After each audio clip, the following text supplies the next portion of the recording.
Hey, what's up everybody? Welcome back to another video on JavaScript methods and events in 30 days challenge.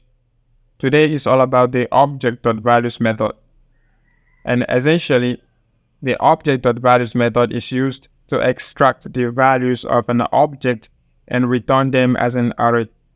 Unlike the Object.keys method that we did in our previous video, whereby we selected all the keys of that object and then we manipulated them as we want. Today, the Object.values method is only going to select all the values of that object, but we get an array as the result.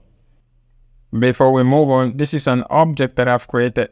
So this object contains the salary of a worker throughout the entire year.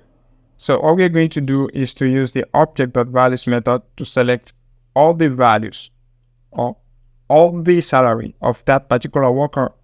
And then we are going to calculate it using the reduce method. So to get started, I will create a variable called Objectvalues like that. And then I will assign it to the object constructor. And now we'll use the values method.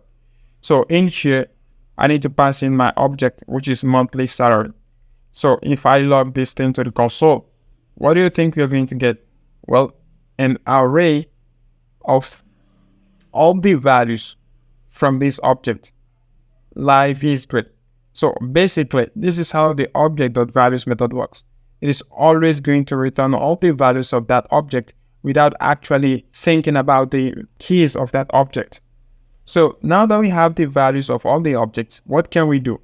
Well, we can use the reduce method to calculate all the amount of money that that particular worker has made throughout the entire year.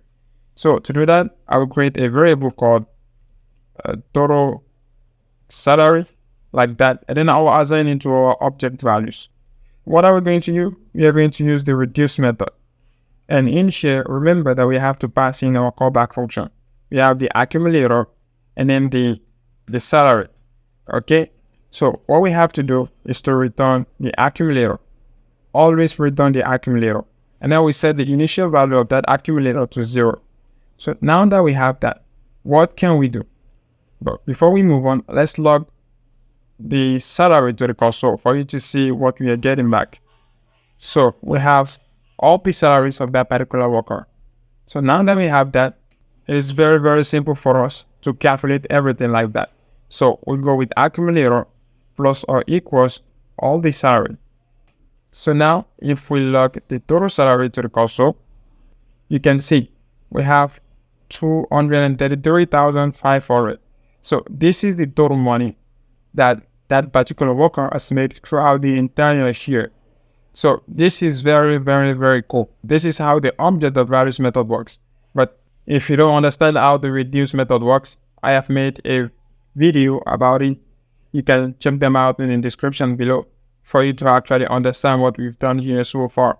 So guys, this is our tutorial. I hope you've learned something from this video. If you do, make sure that you subscribe and stay updated and never miss a day. So guys, with that being said, I'll see you in our next tutorial.